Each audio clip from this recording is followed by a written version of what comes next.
后来乡亲啊，天气阁要转变咯。今仔日受到华南云雨带的影响，北部、东半部过昼变天开始来落雨，加上这个东北风真强，北台湾的温度嘛会降低。啊，这个拜四、拜五，北部剩15度，3000公尺以上的高山阁有机会来落雪。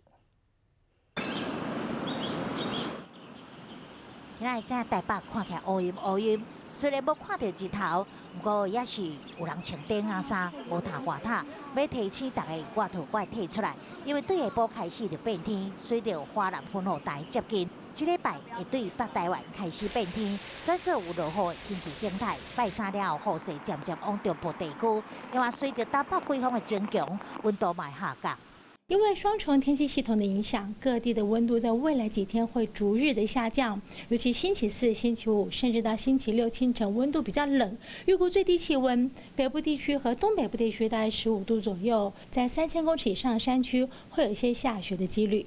提醒大家，说来一直到拜六进前，拢会是像安尼无稳定落雨的天气。外出的时阵，除了爱炸雨具以外，还会记得炸一领外套，才袂去冷着。